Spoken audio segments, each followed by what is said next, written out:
Monsieur Thierry Coljon, c'est comme ça qu'on prononce? Oui. C'est français, tout à fait. Non mais le J, on a toujours peur de le prononcer autrement, hein, n'est-ce pas? Voilà, c'est ça. C'est exactement l'idée que j'avais. Bon, donc avec vous, nous revenons, nous traversons l'Atlantique et nous revenons, oui, nous revenons en Belgique, Bonjour, merci. Une drôle d'île, je disais la Belgique, vous croyez connaître alors que vous ne la connaissez certainement pas.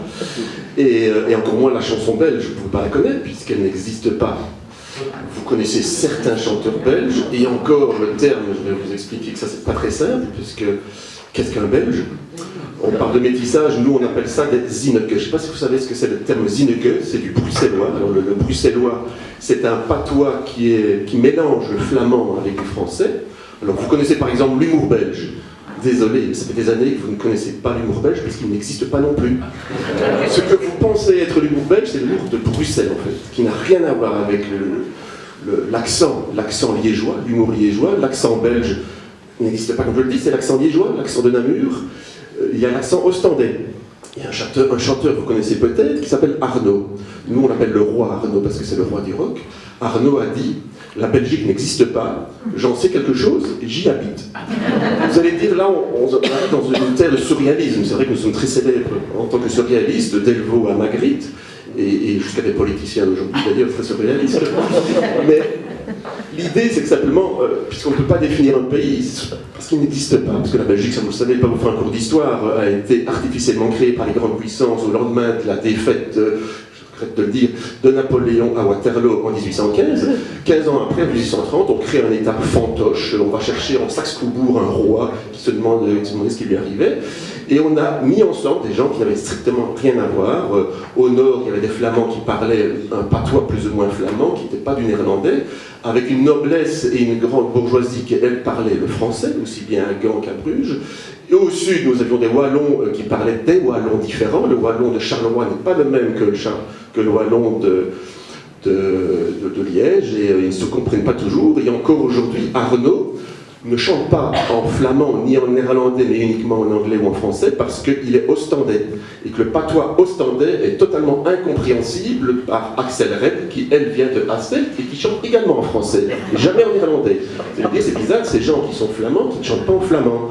Allez dire à un français, vous ne chantez pas en français, vous allez chanter n'importe quoi, en corse ou en breton. C'est quand même bizarre que des gens qui vivent dans un pays qui n'existe pas chantent des langues étrangères. Par exemple, la scène rock belge est assez connue uniquement en anglais. Vous allez dire, mais ils ont un petit problème, les Belges. De fait, ils ont un grand problème, c'est qu'il n'y a pas d'identité nationale. La nation belge n'existe pas. Au contraire, nos amis québécois, où là il y a une fierté, une revendication, une défense de la langue, le Québec est une nation. La Belgique n'est pas une nation. Aujourd'hui, c'est un État fédéral, une coquille vide, si vous préférez. L'État belgique est en train de disparaître. Déjà, la plupart des chanteurs l'ont annoncé et on va y arriver un jour ou l'autre. Si la Belgique existe toujours, c'est uniquement parce qu'elle est constituée de 3 régions. Au nord, c'est facile, ils sont tous flamands. Au sud, c'est facile, ils sont tous wallons. Plus aucun parle wallon aujourd'hui, ils parlent français même, rassurez-vous. Mais au milieu, il y a des bruxellois. Ça, c'est les pires. C'est donc les zinneke. Qu'est-ce qu'un zinneke? C'est un chien de race mélangée.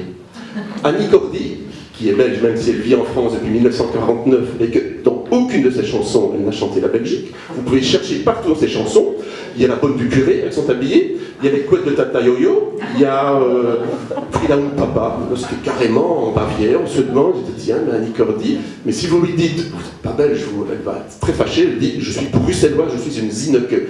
Zinneke, c'est donc ce qu'aujourd'hui dit Stromae, que vous connaissez également, un bâtard. C'est quand même fou ça, un jeune chanteur qui, dans son deuxième album que vous connaissez bien, puisqu'il s'est vendu à plus d'1 500 000 exemplaires ici en France depuis le mois d'août, 1 500 000, c'est quand même plus que les Enfoirés et Daft Punk réunis. Donc c'est assez exceptionnel, on est très fiers. Pour une fois que les Belges sont fiers de quelque chose, mais c'est depuis Jacques Brel qu'on attend ça, alors bon, quand même. Hein. Surtout, je me souviens d'une époque, pas tellement lointaine, où un collègue à vous, Guillaume Durand, journaliste réputé, recevait sur son plateau un chanteur anglais vivant à New York qui s'appelle David Bowie. Et il lui pose la question en anglais, il dit, David Bowie, vous connaissez très bien la chanson française, vous connaissez très bien les chanteurs français, vous avez chanté Amsterdam de Jacques Brel. David Bowie, il a corrigé en disant, écoutez, je vous signale que Jacques Brel était belge. C'est quand même fou ça, il faut dire aux Français, mais prenons ça pour de l'amour. Vous vous avez tellement aimé Jacques Brel que vous le chérissez. Alors bien sûr, ceux qui connaissent, et vous certainement, les paroles de Jacques Brel, il n'y a pas plus belle, je vous le dirais. Il a chanté la belgitude, le mot belgitude, il l'a quasiment inventé. Puisque en 1976, je tiens à le préciser, il a écrit, sauf qu'elle a paru à titre posthume, cette chanson s'appelait Mai 1940, mais au même moment, un groupe d'écrivains belges ont inventé le mot belgitude, qui est tiré bien sûr du terme négritude, que vous connaissez bien. La belgitude, c'est quoi simplement l'identité belge? On y tient, même si elle n'existe pas. Vous suivez toujours, c'est assez compliqué. Parce que Jacques Brel, vous allez dire, bon, Jacques Brel, il est belge. Oui, mais lui va vous dire, non, j'ai jamais chanté la Belgique, j'ai chanté la Flandre, j'ai chanté entre les tours de Bruges-Ligand, j'ai chanté Knockles de Tango, j'ai chanté Bruxelles, qui n'est pas vraiment la Flandre, même si c'est très compliqué. Bruxelles est la capitale de la Flandre, administrative, ils ont décidé ça, de leur quoi, ils n'ont pas demandé notre avis, c'est la capitale de l'Europe, ça vous le savez, parce qu'au JT, chaque fois on dit l'Europe a décidé que, Bruxelles a décidé que, non, Bruxelles est une ville, on n'a rien décidé, nous aussi on souffre de l'Europe comme vous, il n'y a pas tellement de différence. Donc Brel se disait, je suis chanteur bruxellois d'origine flamande, mais francophone, c'est mon droit. J'ai décidé de chanter en français, de parler français. Mon père est flamand de Zandvoort, Ypres. Il y a 100 ans, Ypres a souffert de 14-18, ça vous le savez aussi. Donc voilà, Jacques Brel qui vient chanter Bruxelles, il n'a jamais chanté la Wallonie.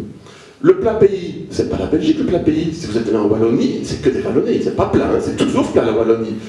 La seule fois qu'il a essayé, à la demande de son ami Jean-Pierre Graffet, qui est devenu ministre par la suite, qui est aussi son avocat, c'est Il neige sur Liège. Pour lui faire plaisir, Graffet était liégeois. Il a dit, bon, je vais te faire cette chanson Il neige sur Liège. Et puis Brel a dit, non, écoutez, elle est mauvaise, il faut que je la refasse, parce que j'aurais pu dire Il neige sur Berne ou sur Genève, ça venait au même. Il n'y avait pas cette saveur qu'on peut retrouver dans une chanson comme Bruxelles ou comme Le plat pays. Tout ça est compliqué. Alors je peux vous citer d'autres, je ne peux pas vous faire écouter quand vous les connaissez par cœur. Il y a Adamo. Adamo, c'est un personnage aussi assez unique parce qu'il n'est même pas belge. Son passeport est italien. Non, je lui ai demandé, il n'a toujours pas la nationalité belge parce que l'État italien a décidé que si on demande une deuxième nationalité, on paie sa nationalité d'origine. Et vis-à-vis de ses parents décédés, il veut garder cette nationalité. Donc Adamo qui est sicilien et qui, ceci dit, vous ne le savez peut-être pas, mais a vendu beaucoup plus de disques que tous les autres. Entre 1966 et 1969, il a vendu 80 millions d'albums. Tous les ans, d'ailleurs, Johnny Hallyday était en rage, parce qu'au moment où le Midem devait lui mettre le prix de la plus grand vendeur de disques en Europe, il y avait à chaque fois Adamo qui était devant lui. Bon, ils se connaissent, ils sont copains. Hein. En 1966, le chanteur qui a vendu le plus de disques au monde, après les Beatles, c'était Salvatore Adamo. Pour une seule raison, c'est qu'il chante en 8 langues. Et il les parle même. Je vous dis qu'il a une mémoire, Salvatore Adamo. Mais il est tellement modeste. Il dit tout le temps, en toute modestie, il vit dans une petite maison, au sud de Bruxelles, et quand vous le voyez, il est toujours un peu comme ça, un peu gêné d'être là.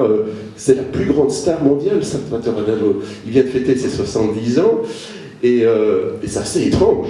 C'est comme la différence. Parce que Morin dit, nous on n'est pas des stars, on est tellement petits, un petit pays, ça a été chanté par ce mal, le petit pays, que vous avez déjà vu Johnny Hallyday faire ses courses à l'épicerie du coin?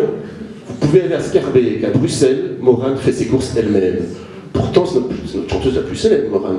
En même temps, vous allez dire, oui, mais vous n'avez toujours pas défini, c'est quoi finalement cette chanson belge qui n'existe pas? Qu'est-ce qui les unit tous? Il y a quand même quelque chose qui les unit, à part, bien sûr, la carte d'identité belge. C'est le fait d'être toutes les exceptions. Citez-moi un deuxième Jacques Brel. Non, Jacques Brel était tellement exceptionnel, tellement lui. Stromae, citez-moi un autre jeune garçon de 27 ans qui fait la même chose que lui, qui lui ressemble. Vous avez vu comment il est habillé, Stromae? Vous avez déjà vu un enfant habillé comme ça? Personne. Il a inventé une tenue vestimentaire, on dirait qu'il est de cire, comme ça il est un peu bizarre. Il chante sa bâtardise. Son papa était rwandais, il a très peu connu, d'où Papa Outé, parce qu'il ne l'a jamais connu. Sa maman, francophone, mais flamande, comme le papa de Jacques Brel, mais qui ne parle pas le flamand, parce que ça existe aussi, sa maman est flamande, elle ne m'a jamais parlé flamand non plus. Donc Paul Van Haver, de son vrai nom, ne parle pas le flamand. Pourtant il est belge, il va défendre les couleurs de la Belgique à la Coupe du Monde de football avec les Diables Rouges, parce que maintenant on met tout, Diables Rouges, football et Stromae, c'est la même chose, puisque l'un va chanter l'hymne officiel, un peu comme Shakira avec la Colombie. Je ne sais pas si vous me suivez. En fait, les artistes belges, sont tous des exceptions. Ils ont en commun d'être tous des ovnis, en fait. Jacques Brel, il n'y en a pas deux. Morin te dit, oui, mais Morin, elle n'a rien de belge quand même. Vous allez prendre toutes ces chansons, elle parle pas de la Belgique à aucun moment, mais allez la voir sur scène, vous allez dire, ah oui, ça c'est quand même sa façon de parler. Elle appelle ça brut de pomme, sa façon d'être, en fait, c'est plus une façon d'être. Annie Cordier aussi, dans ses textes, il n'y a rien de Belgique, mais j'en connais peu des chanteuses québécoises. Je vois mal Céline Dion et Hélène Ségara commençaient à mettre des couettes, commençaient à se déguiser et à faire de la saute. En fait, pour se faire remarquer, parce qu'on ne nous attend pas en France, à Paris, il y a suffisamment de chanteurs de très grande qualité, depuis Brassens, Piaf, tout ça, mais pour se faire remarquer, pour avoir une petite place, ben, il faut grossir le trait, il faut en remettre. Brel, il en remettait sur scène. Il prenait toute la place. Stromae, il en remet aussi. Il fait en sorte d'être remarqué. Et on ne peut pas ne pas le remarquer. Ils font tout ça également. Axel Red, vous allez me dire, oui, au début, je me souviens, au début, c'était la sous Vanessa Paradis. J'ai lu ça dans les journaux français. Mais en même temps, pourquoi Axel Red a eu du succès? Si vous écoutez bien, c'est de la soul américaine, parce que toute son enfance, elle a écouté des disques de soul américain, et sa façon, même dans son accent, son petit accent, c'est la beau venir de Hassel et vivre à Bruxelles, elle a un tout petit accent qui fait que dans ses chansons typiquement françaises, parce qu'elle est biberonnée par la chanson française, il y a ce petit côté tout à fait original d'Axel Red. Alors il y a aussi des personnages que vous connaissez moins, là je citais pour vous faire plaisir tous ceux que vous connaissez, il y en a plein. Vous vous souvenez peut-être de Philippe Lafontaine, Cœur de loup, Tube. Au top 50, ça s'appelait à l'époque numéro 1, Cœur de loup. Vous n'avez peut-être pas remarqué, ça l'amusait. Chez Drucker, on lui demandait de chanter, il y avait 3 choristes derrière. Il y en a une qui était habillée en noir, une autre habillée en jaune, et la troisième habillée en rouge. Ça l'amusait. Il dit évidemment, je ne ferai jamais ça en Belgique, parce que ça n'a aucun sens de mettre ces couleurs belges. Ici, bon, j'ai appelé ça la Belgique, parce que bon, comme ça n'existe pas, j'ai appelé ça la Belgique, je ne l'ai pas inventé, c'est une chanson de André Bialek. En 1981, il a écrit et chanté lui-même. Il vit toujours d'ailleurs, mais les ennuis de santé l'empêchent de chanter. Et donc il a chanté à la belle gigue, gigue que l'on pourrait danser si la vieille digue-dont les faisait tomber. Les digues, c'est bien sûr les digues communautaires entre les Flamands et les Wallons qui ne cessent de se disputer. Et c'est pas fini, parce que les élections du mois de mai vont encore aggraver la chose. Et donc, la Belgique, c'est également lui, chanteur, qui a fait ce dessin. Les 3 croches, noir, jaune, rouge, c'est tout à fait symbolique de ce pays qui est en train de disparaître, et auquel on s'y attache finalement, parce que quand vous allez perdre quelque chose, et subitement vous l'aimez. Et maintenant, de plus en plus, ce que je trouve dans ce livre, de plus en plus les chanteurs, même les jeunes chanteurs, comme Stromae, qui parlent de son identité, de plus en plus les chanteurs parlent de leur pays dans leurs chansons, parce que ce pays va disparaître, qu'on le veuille ou non. Voilà. Je suis à votre disposition, j'ai quelques livres ici si ça vous intéresse, pour après débattre avec vous. Vous avez le droit de ne pas être d'accord avec moi, bien sûr.